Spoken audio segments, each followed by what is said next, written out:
chaos. Let's not call it clarity.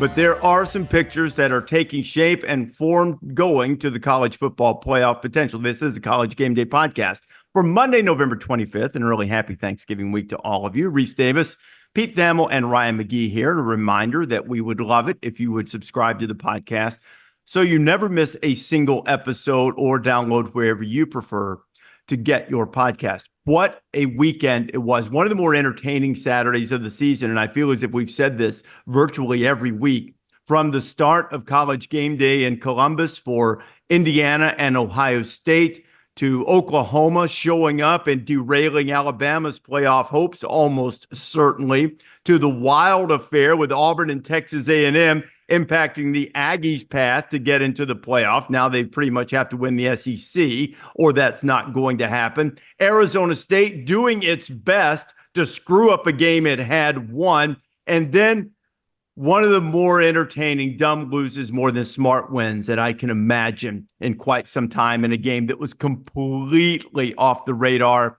Although, as I'll detail later, Kenny Dillingham really did his best to retire the trophy there and somehow live to tell about it. But let's start on the banks of the Olentangy, the old gray horseshoe, Indiana and Ohio State. And as I was sitting in the stadium watching the game in the first half, one of the themes that had come into play for the Hoosiers, given their strength of schedule going into the game, which was in the 100s, was, okay, it's too much to ask any team to say you have to beat this Buckeye team in the horseshoe or you're not playoff worthy. But they needed to look the part. One would think, absent other results, which really served to help them over the course of the day. And for the majority of the first half, even though the stats didn't always indicate it in terms of yards gained and things like that, despite a really great first couple of series for Indiana, I felt as if Indiana looked the part for the first half. And then by the end, they got right on that dividing line of what is the margin? How competitive were you really? All of those things that put them right on the edge. Now, the other results, I think, puts Indiana squarely in the field, and I think they'll be fine, assuming, they don't trip on an old oaken bucket. But, I thought they pretty much looked the part, Pete. I mean, for them, do they look like a team that can win the national championship? I do not think that. Do they look as if they've earned their way into the field? I might differ with whether I would rank them high enough to give them a home game. In the field, I think, given the other results, probably so. I thought they acquitted themselves well enough in Columbus on Saturday. So this is the analogy that makes the most sense to me, Rece. Indiana is Butler, right? Indiana is the best little mid-major team in college football that we've seen in a long time. They have very good players who are all the things the great mid-major basketball players are. They're old, they're experienced, and they're execution monsters, right? Mm-hmm. And minus a couple of special teams gaffes, Indiana had some nice moments of execution. But they were clearly a different class than Ohio State too. Mm-hmm. Does that make sense? Like they just didn't 100%. Yeah. They didn't have not enough difference makers. Not enough elite difference makers. Yes. Yeah. Indiana did not embarrass themselves. But they're not as good as the top teams in the country. And that's okay. That's not to criticize them, but Netty deserves credit for maximizing what he could possibly do with this roster. Now, I saw their strength of schedule went from somewhere in the neighborhood of 90, 100 to somewhere in the 50s. And I think that number changing because of playing Ohio State decompresses a little bit of the tension of that argument. Now, they're not going to be in the same echelon as some of these SEC, strength of schedules just because of where they are.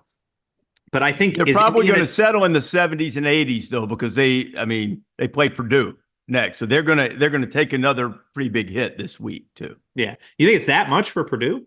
Well, it went up. It went up by 50 playing a team at the top. So now you're gonna. Marissa Dowling told me this weekend she suspected. You got to let things play out. She suspected they would settle in the 70s to 80s somewhere in there. Oh wow. All right. That's obviously suboptimal as they would say from the numeric metrics. But ultimately, you have to earn your way in, and I feel like Indiana has earned their way in.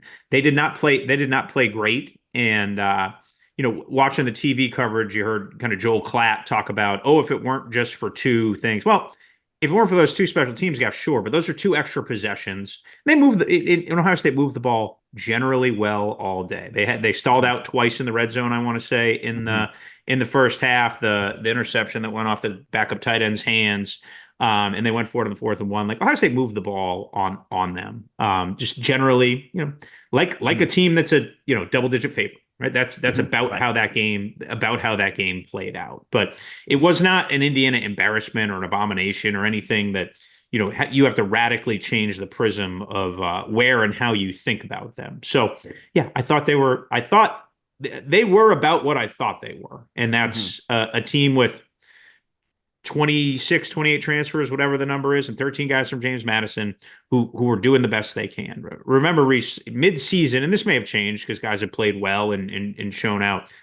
Scouts told me they would get one player invited to the combine, and that was Curtis Rourke, the quarterback, who's probably a third-day pick. Like he's not going to be a top 100 pick. So that just says like they have a bunch, but they probably would have 20 to 23 players written up by scouts. So they just have a bunch of good old players, and that's what they played like, and they just weren't on the level of Ohio State. So the question then is, all right, so then what's important to you if you're in that room in Grapevine, Texas, which is we always talk about the eye test.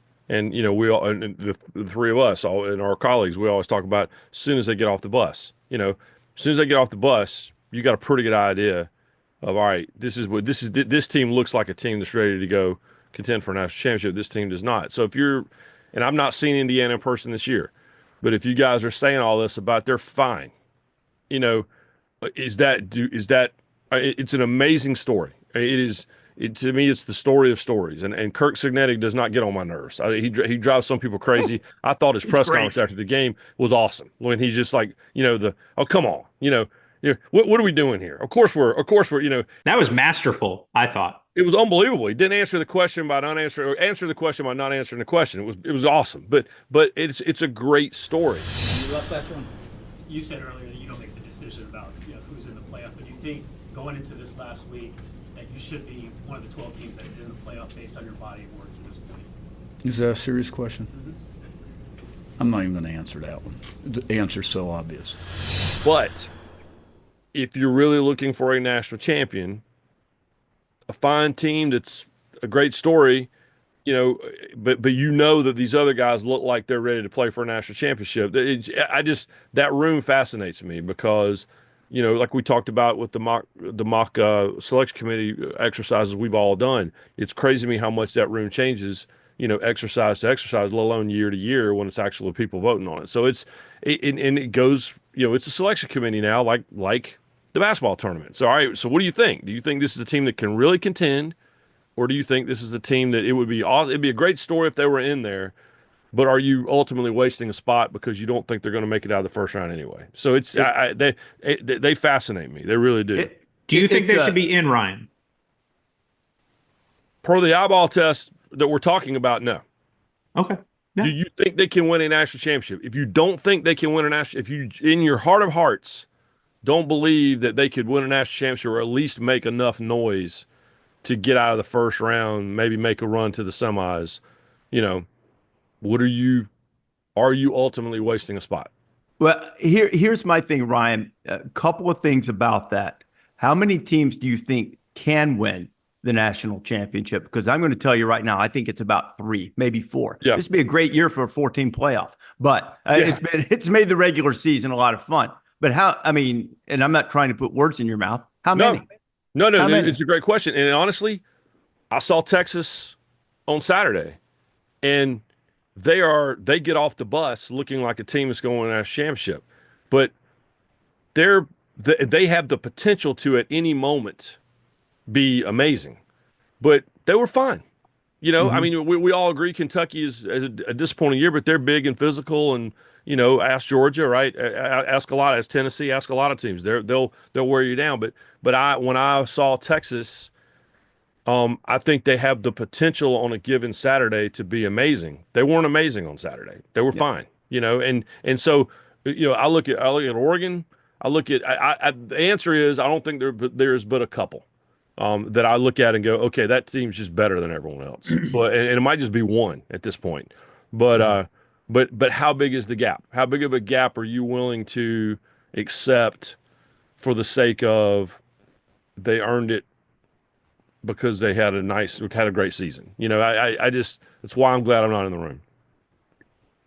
People always say that. I want to be in the room. I mean, someday, and hopefully a long time from now, someday after I retire, if we're still doing it this way, I hope I get a chance to be in that room. There are media representatives in that room. There've been one. I hope I get the chance. I want to be in there. I would look forward to having these discussions. I enjoyed the exercise, and it does bring up, I think, there are a couple of things at play that you have to balance, and it's one of the art forms of working in the committee and evaluating teams, and it's going to differ from person to person. Because I agree with you, Ryan. I don't know how many teams, if any, of some of these other teams, particularly the teams we're about to talk about, that got beat Saturday, mostly from the SEC, Alabama, Texas A&M, Ole Miss. Ole Miss has the components to win the national championship. But at some point, you have to evaluate, how did you do against your schedule? I know it was tougher. I understand. You probably would have the same record of Indiana if you'd played Indiana's schedule. But at some point, if you don't do the things you're supposed to do often enough, one slip up, okay. Ole Miss and Alabama have had two of those. So now, I don't know. I'm not feeling a lot of sympathy for either of those two teams in their plight for, maybe getting in over someone else. And people say, well, now you're saying most deserving over best. No, I'm saying that best, part of being the best means that you have to prove you are deserving. And too many slip-ups by these teams. There are a number of extenuating circumstances and fallout coming from all of this. Most notable is going to be, and listen, when the aggregators, get hold of this, listen to what I'm saying. I understand that your conference schedule is a roll of the dice. Teams are good, teams are bad. They spit it out. You get what you get. What I'm saying about the non-conference schedule, and I don't believe non-conference should be separated from conference. Just what is your schedule in its entirety? What is it? And evaluate it that way as part of the criteria. But when you are planning, and you say, now, wait a minute. We're already in harm's way with our conference schedule. Why are we going to put ourselves in harm's way another time? Or in some cases, with some of these future schedules, 2 more times. Why would we do that? Especially if you are going to say, well, Rece Davis and other people who think like him on the committee are saying, well, you slip up a couple of times, you don't give your best performance, and we don't care about that anymore. You're putting that at risk. I don't know how to solve it. Other than you have to exercise some judgment. And in my perspective, from my judgment, if I were on this committee, I would say, how well did you do against the schedule? Did you slip up too often? And while Ole Miss, maybe Alabama, somehow, depending on things happening, might be on the cusp of that last at large, as we sit here right now before the final regular season Saturday, you haven't done well enough against your schedule. You get the points. The reason, here it is. I'll say, here's what I said earlier about Indiana, and it applies to strength of schedule too. People say, well, you have to honor the results on the field. That's why we were considering Indiana, because we were honoring the results on the field. They've won all of their games prior to Ohio State. Well, you have to take into consideration strength of schedule. That's why they're in the conversation. That's why and I hate that phrase, that's why they are being evaluated, is because of who they played, certainly not because they won all of their games. So it is being evaluated, and I hope we don't see the knee-jerk reaction of, oh my goodness, Ole Miss played this brutal schedule, Alabama played a tough schedule, whatever it might be, and they didn't get in, and Indiana, really had one game, against an elite team, didn't win it, but they still got in because they won the other ones. I hope we don't see the fallout from that, Pete, and people stop playing these games. So it's going to be a tricky thing, but I do think it's a fair assessment of the situation to say, okay, you play a tough schedule. you got to avoid stepping on the rakes and hitting yourself in the face. And Ole Miss has done it twice. I know they've lost 3 games twice. I would say they've done that. And Alabama's done it twice. So that hurts you. That's got to go against you. It can't just be playing hard games. You have to play well against it. I feel like, Rece, the most interesting facet to me going forward here is how the committee is going to evaluate non-conference games. Because the way the rankings have fallen to me is they've fallen in line with the mindset that college football's had for the past couple generations. And it's like their teams are being ranked by their record and the number of losses. And they have not been like completely evaluated like they're supposed to be, quite frankly, like really drilled down. And again, we're not biased towards teams. I don't care who gets in and who's left out. We are biased towards games. And I want to see Georgia play Clemson on the opening season of the year. I want to see Penn State go to West Virginia. I want to see Notre Dame go to Texas A&M. Like that is like the lifeblood of the sport. That is, I don't want to be dramatic about it, but is at least like going to be re-examined after this 1 year of data that we get off this, basically 1 year of data. And look, we live in an overreaction business, right? Like people were making conference realignment like decisions based on the BCS, which doesn't exist anymore. Like people have done preposterous, ridiculous things in college athletics, which has long been a moving target of rules and regulations, right? So how do we handle Clemson? To me, the most interesting team that sort of emerged from the ether this weekend is Clemson.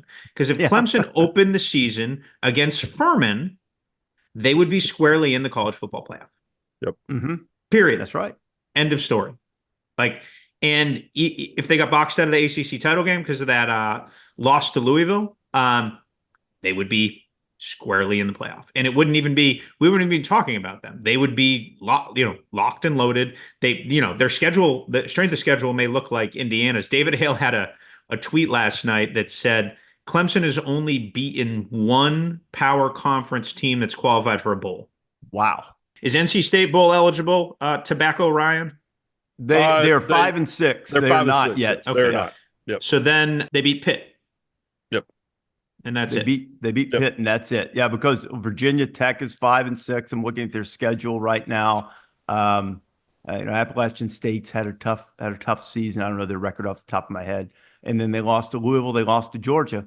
Clemson is another one, is another great example of that, because they might, if you have some more tripping and falling on rivalry weekend, if they don't make it into the ACC championship game, which they will, by the way, just to clarify, if Syracuse upsets Miami. If Syracuse beats Miami, that game is in the Dome, and Syracuse has a prolific passing attack. By the way, Let's go, Pete. Top 2 passers in the country going at it in that game, Kyle McCord and Cam Ward. If Miami wins, they're in. If Miami loses, Clemson is in against SMU, and then maybe Clemson wins the ACC, and it's a moot point. But if Clemson does not make the game, and they're sitting there with those 2 losses, they too are a fascinating case study for different reasons. They're almost like Indiana with a really good non-conference game, against Georgia in some ways, because even right now, the strength of schedule numbers right now are pretty much the same. I think Indiana's, according to our metric on there's a few clicks ahead of them. Okay, I want to come back to the playoff in just a minute, but let's wind our way through a few other things first. A couple things I want to get to in our time together today. One game has sort of slipped under the radar just a little bit out of the Big Ten. Nebraska was in the midst of an epic meltdown that was going to keep them out of a bowl again. Haven't been to a bowl since 2016.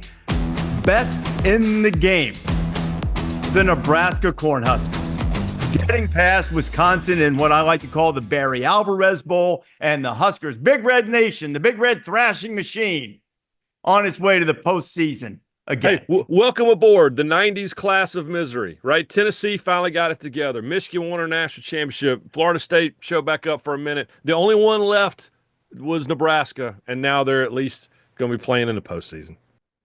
And good for them. Glad to see it. Didn't want to see that thing go completely sideways. Matt Rule's good coach. I think they'll be stepping up in class very shortly. Nebraska best in the game. The Big 12 chaos and the SEC faceplants, which we've sort of touched on just a little bit. Let's start with probably the more surprising one, although I think people felt like Ole Miss might be walking into a little bit of a trap as Florida was playing better.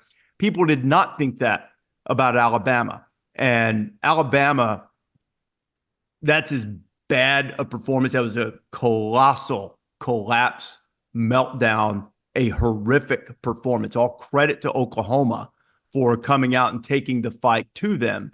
But you want to talk about a team blowing an opportunity by just pulling a no-show. That was Alabama Saturday night, Ryan. Yeah, it's I'm people call me crazy all year. I've had my questions about Alabama because they are a two-player offense, and one of those players, as we all have said, endlessly all season long, should be in like senior history class in high school right now.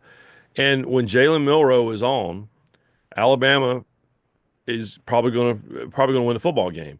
If Jalen Milroe has an off night and Ryan Williams, is the only option, which has been the case all year, they just all year long I have watched them and thought when they have the chance to really struggle on offense. I mean, when I saw them in person in Tennessee, I thought this is they looked good in the first half, but when Milroe was off, they were off. And so I think the difference in Alabama now versus Alabama, obviously we have a head coach change, but it's depth. I mean, there's not the ability to roll 7 wide receivers out there, or the ability to, if your starting quarterback's hurt, what are you going to do? Well, I got another guy over here. It's just that team has been felt thin all season, and that's what they look like to me on Saturday night. I mean, it was a shocker. There's no question about it. But now, you guys are talking about Clemson. I think Clemson's going to lose to South Carolina on Saturday. And now you look at Alabama, and Auburn suddenly has decided they figured out how to win football games they shouldn't win. It's just the weekend gets rivalry weekend got suddenly super, super interesting. It always is, but it's a hell of a lot more interesting now than it was, 72 hours ago. I want to be very clear. In no way did this call impact the game. Alabama no-show. They gave 205 rushing yards in the first half. I mean, it was a complete no-show. I am going to complain about this officiating call, if only because the penalty that negated that Ryan Williams touchdown down the right side, which the official on TV said was a complete, absolute wrong call. And I texted a few people, in the official. It was egregious. It was awful. Yeah. It was awful. So again, that call did not impact the outcome of the game. I'm just sad because it just took away one of the best moments from Ryan Williams we've seen this year. I mean, it was just, he climbed the ladder. It was unbelievable. Yeah. It was a monster catch. And as someone who was just sitting home watching TV on Saturday, I was like, 24-10. No. No, it effectively ended the game, Pete. And you can't end the game. I mean, it was probably over anyway, and I agree with you 1,000%. You can't. It's one thing to, Ryan, you're our officiating guy. It's one thing to end the game, make an impactful call on a judgment call. A hold that should or shouldn't have been called, pass interference that should or shouldn't have been called, which Fowler pointed out in the contest in the game, by the way. Same officiating crew from Georgia, Texas. We're going to need to put the microscope on those guys if that's true, because that's I don't want them in a big spot this year. No, they won't be. Yeah, we need to send them down to the MAC, and for a non-MAC championship game, and get their junk together here, because a couple of bad moments. You looked at that game too. There was another Ryan Williams touchdown that turned out to a field goal that said he stepped out of bounds. We use replay too much, as I'm going to digress a little bit, to try to be perfect when let's figure out what we can replay and what we can't, because the officiating crew on the field, Lemanier, said that I think illegal touching is reviewable, but the way, what they called it that way for whatever reason wasn't, according to Bill Lemanier, who's, brilliant official in the booth for us. But we need to figure a lot of these things out. My son, as we were watching games, I think we were watching the Texas A&M Auburn game, and they pull the chains out, to measure for first down. And he said, you know what? With all the technology we have right now, and we still have these guys running out there with chains, and officials, and Ryan, you're not going to like this, but they just, like in the middle of the second quarter, they just randomly spot the ball, and maybe it's a foot short, maybe it's a foot ahead, whatever it is. They just run and put the ball down. We run a second down play, and then we get to the clutch, and you have some guy running there. No, Oh, and he moves it back by 3 inches or some nonsense. Let's put a chip in the ball. Let's do something on the field. Let's mark the thing. We've got the technology to do this surely by now. But anyway, I digress. We got to fix right. We got to fix those things. And those guys, that call that Pete referenced, didn't change the game, but it brings in a lot of questions. Why'd you make that call? All of the other things surrounding the sport. Why would you do that? What did you see? Are you rooting for one team or the other? Are there other things that are even more nefarious? Now, I'm not saying that. I'm saying it brings, you can bring that up. But here's something I think people should live by. Never ascribe to malevolence what is more likely explained by incompetence. So I think that's where we were on that. There was nothing malevolent about it. They weren't trying to cheat Alabama. It was just an incompetent moment. So yeah. Anyway. And the problem with calls like that in those situations is it gives, particularly in the world we're living in now, where everything's a conspiracy theory, right? Literally everything. Hurricanes were created by people, right? That's the world we're living in right now. That's not great, if you're an official. My dad says it all the time. He's so glad his last game was the BCS title game in 2009 because it was the internet was really getting cooking at that point. And so, but there's a few things that are happening now, and credit to my dad who predicted this when replay came along. You're creating a generation of officials who become very, very, very dependent upon the technology as opposed to just making the call. And they know they have a safety net that they, going back to, the famous Miami Duke game. The reason that game ended the way it did is, just everyone, you have a safety net, but you can't always rely on the safety net because Camera 4. Yeah. The calls. Camera 4 had a great shot of David Cutcliffe. Shout out $1 to Jim Galliero. I'm sorry for interrupting. Please continue, that's fine. Ryan McGee. But the other part is we created a world where people don't want to be officials. Like, why would you want to do it? And so now. Did you see the headline about robot umpiring the other day in 26? No, it's coming. And everyone, I did a story for E60 last year about the umpire robot umps that they used in minor league baseball that will be in Major League Baseball any minute now. And the reason is because we've created a world where, listen, my dad started working JV high school games in Eastern North Carolina. And he always said, if you could work one of those games, the Orange Bowl's nothing. Because you got dads in the parking lot with shotguns because you screwed their kid out of a touchdown or whatever. And so, but you have to be willing to go through that. In minor league baseball, you have to be willing. Reece, you know it better than anyone. You have to be willing to ride on a bad bus to bad ballparks and do it for a long time before you get to play in Yankee Stadium. And so now there is a drought of officiating that's coming. And this is in the NBA. This is in the NFL. You've got guys working NFL playoff games now. The biggest college game they ever worked was, no offense to the MAC, but the wagon wheel game, right? Kent and Akron. And now they're working, Saints, whoever in the playoffs. And so it's a really, really, it's going to get worse before it gets better. And so everybody just needs to buckle up because don't complain about the computers and the robots coming because Marty. So during Marty and McGee at Texas, they brought out this robot dog thing, and you should see the look on my face because I'm a science fiction guy. I know where this is going. One day we will work for them, right? I mean, right, Pete. The Boston police now are breaking down doors with it's Minority Report, right? But that's where we're going with officiating, and we've created this world where you can't complain about it, football fans, because the reason we don't have enough officials is because you sent death threats to the hotel at the Courtyard by Marriott in Columbus, after you thought your team got jobbed at homecoming. So it's an interesting time. Yeah, don't do that stuff. It's fair game to complain about the calls. It's fair game to complain about what I say on College Game Day. That's part and parcel of being a public guy. But once look, like if in fact, unless and look, I'll be glad to come on this podcast. I'm sure all three of us will. As it pertains to the Alabama-Oklahoma game, somebody comes out and says, no, here's why, here's what you're missing, wrong call, apologies, fine. Assuming that's not the case, and I don't think it is, then who feels worst about that call? And he's going back and looked at it, guy who made it. Yeah. The guy who made it. Yeah, he looked at it and goes, oh, man, can't, because we've all, and, I don't want to hear officiating's hard. I don't want to hear that because all jobs are hard. The people who are listening to this podcast, whatever job they have, their job's hard. Everybody's job's hard. And if you step into that arena, then you are stepping in to scrutiny, just like we are. I mean, everybody's job is hard. But that doesn't absolve morons who then, do things like send in death threats to courtyard by Marriott, or, like there was a basketball official a few years ago that the Kentucky fans tried to ruin his business. That's preposterous. Don't do dumb stuff like that. It's, don't do dumb stuff. They're out there. They're going to make some mistakes sometimes. Sometimes they are egregious. Don't do dumb stuff. Enjoy the game. Complain about it with your friends. That's what you're supposed to do. That's the way it goes. Ole Miss fans might be complaining a little bit, Pete. Golden opportunity.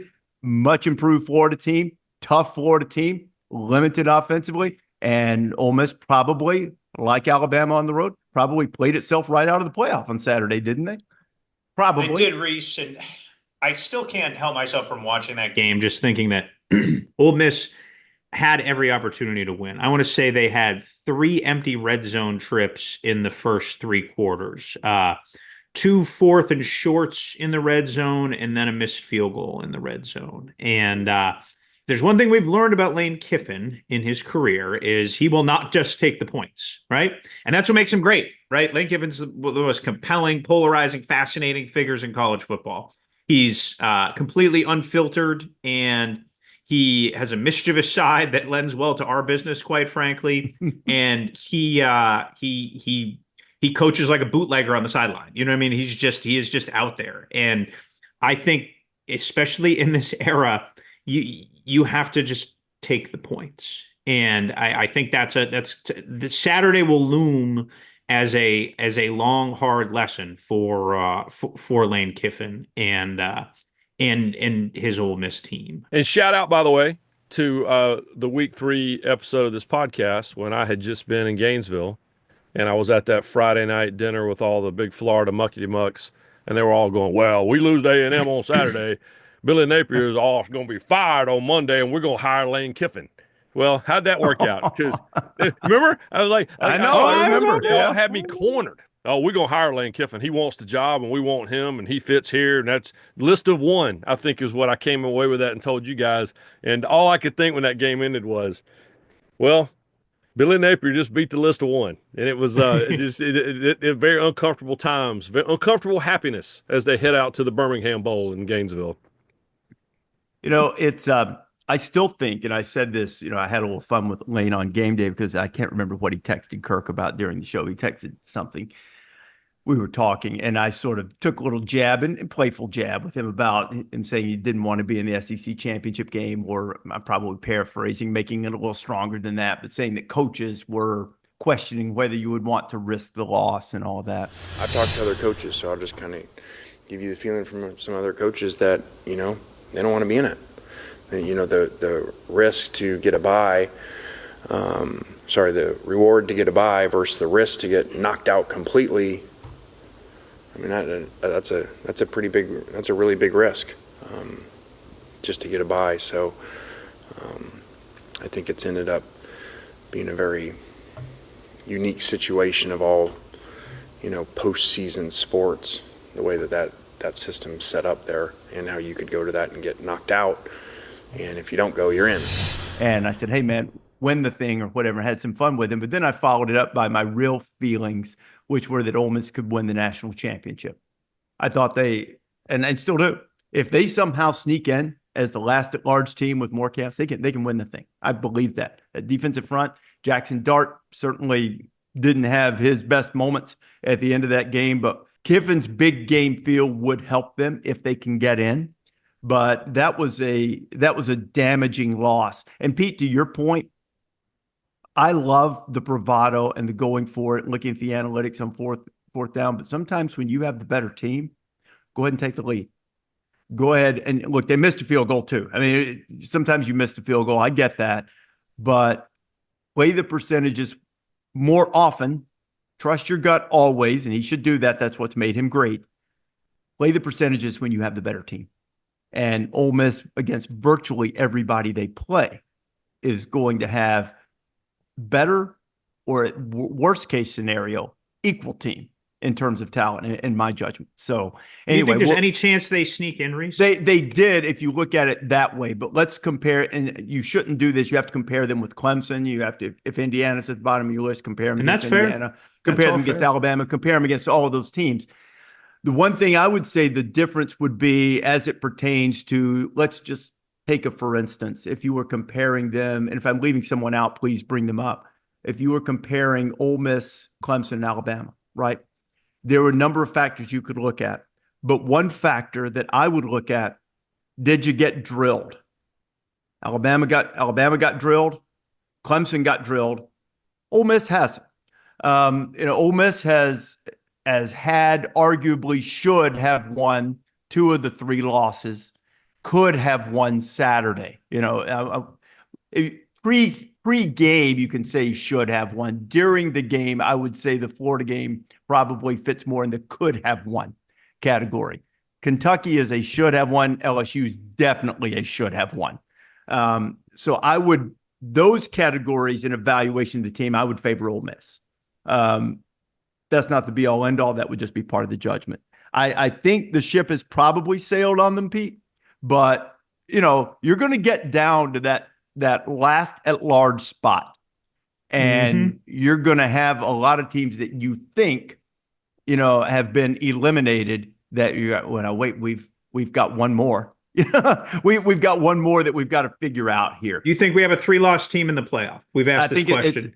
I think it's starting to look like it, don't you? Yeah, I do too. It's starting to feel inevitable. Yeah, I thought there'd be a bunch of 2-loss teams. I don't know if you get a 3-loss team in, but it's starting to feel. I mean, we clearly have no idea what's going to happen every Saturday. And so, I'm sitting there looking at it. I mean, the best part. How about everyone in Neyland Stadium doing the Gator Chomp?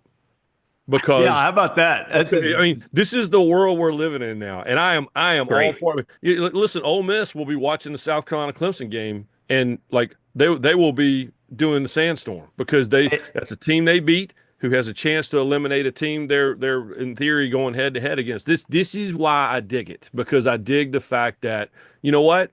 You got to watch Oregon, folks, right? Yeah. You got to watch Ashton Genty on a Friday night. You got to watch SMU. I love the fact that we have people, all these Kentucky fans walking into the bar in Austin on Saturday night. My wife and I are there for my anniversary because I'm a romantic like that, guys. And we're sitting there and they're all walking up to me, knowing I'm a Tennessee alum, going, "Sorry, man, we thought we could help y'all out." I'm like, that's the world we're living in, and I love it. Tennessee and Indiana were the biggest beneficiaries. And let's not overlook the possibility here too, that if SMU beats OTTTOGO on Saturday and then goes to the ACC championship game, plays well, even if they lose, SMU is going to be in the mix too, yep. I would think, for that final large spot. And so too would Miami or Clemson. If Clemson loses, they won't be. But if it were Miami, a one-loss Miami against a one-loss SMU, the loser of that game certainly in the mix for Tulane. Should Tulane be getting a little more oxygen? Just some attention would be nice. I think they got to win the conference and then be considered. Like versus Boise. They have 2 losses and Boise has 1, but they've just played well.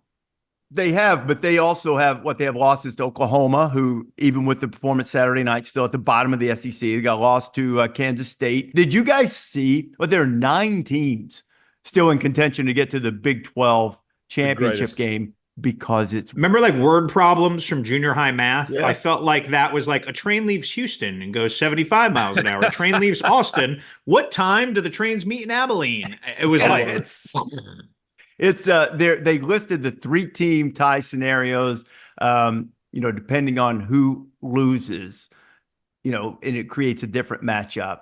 Then they gave you all 4-team tie scenarios would give you an Arizona State, Iowa State game. But my favorite was the BYU loss. If BYU loses, then if Texas Tech defeats West Virginia, then if Baylor defeats Kansas and Cincinnati beats TCU, then that gives you Colorado, Iowa State.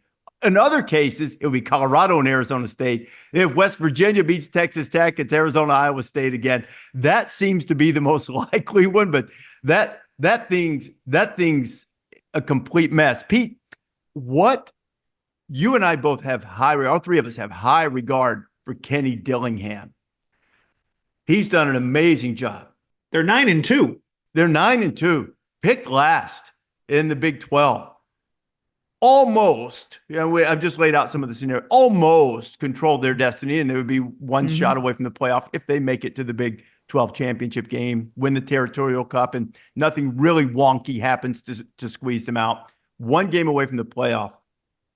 You got BYU, and this thing's over. What in the world?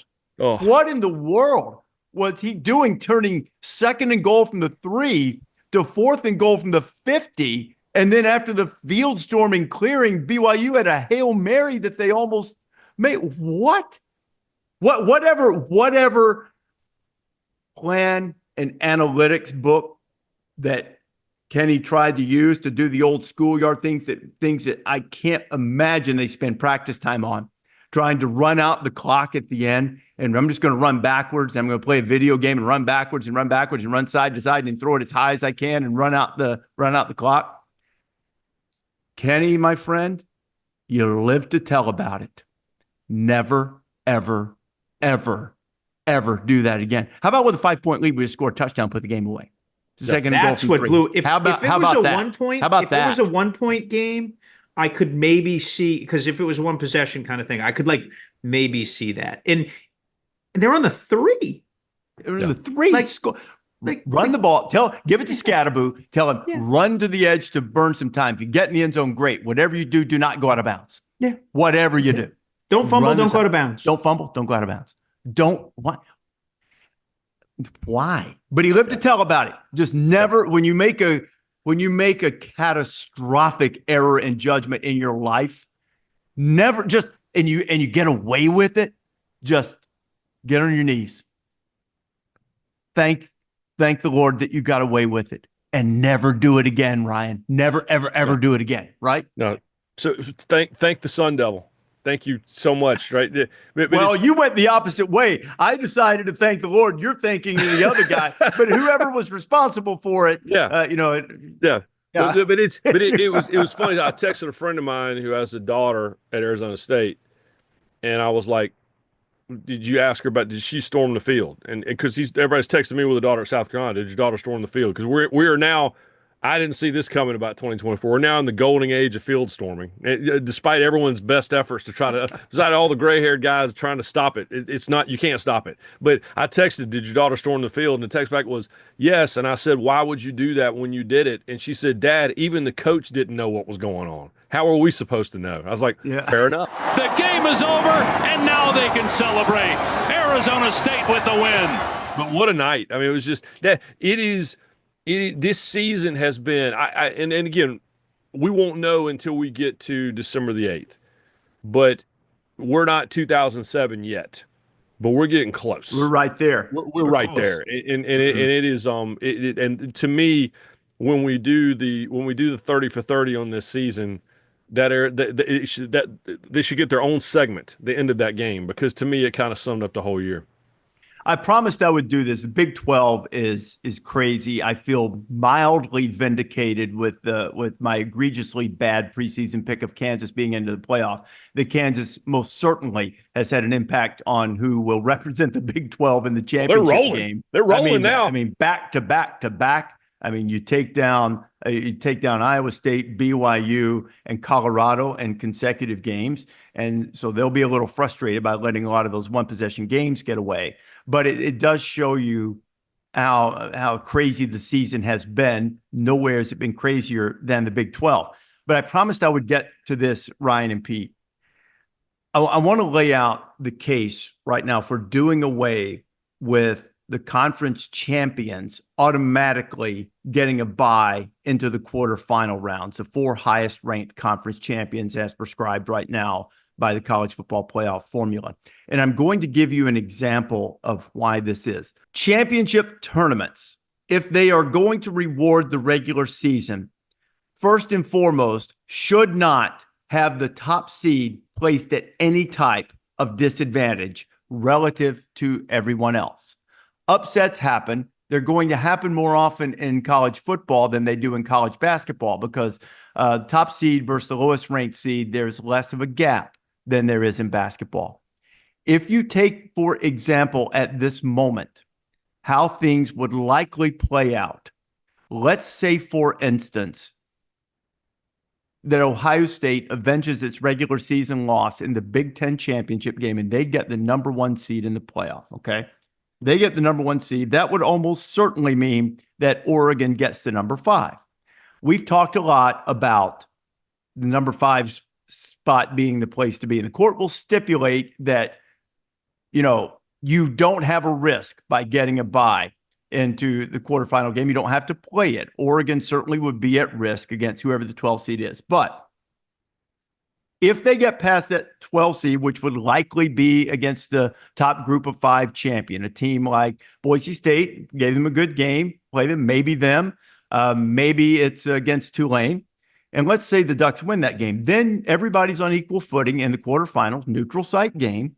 And now you would have Oregon going against probably either the group of 5 team that I mentioned or one of these Big 12 teams that we've been talking about for a spot in the semifinals. So now you tell me, are we not disadvantaging the number 1 seed in the tournament, which would, and this is a tournament, Ohio State. So you tell me, are we not, for their first playoff game in a neutral site, disadvantaging the number 1 seed in the tournament? We are. So what we should do is say, conference champions, you're in. But the seeding's the seeding. And we're going 1 through 12. And if it's 4 Big Ten teams that get the 4 byes into the quarterfinals, so be it. They've played the best. They get that. That's the best way. That is the most fair way. And what we're doing right now runs the risk of placing a harder path against the team that is deemed to be the best team and one that has earned not the easiest, no one has an easy path, but one that is why you're not supposed to be giving the 5 seed a less challenging path forward than you are the 1 seed. This is a problem that needs to be fixed immediately after the season. Next year, before they decide to expand to 14, 16, whatever they decide to do in the future, they should fix this in the offseason. They need to get it done right now. Guys, we're just about out of time. I'll give you a quick reaction to this. Dumb loses more than smart wins. We've said this a long time. Dillingham escaped being on dumb loses more than smart wins. But I would say that the thing that I saw, when someone is trying to kick a 57-yard field goal against you at the end of the game, there is no need to call timeout and ice them.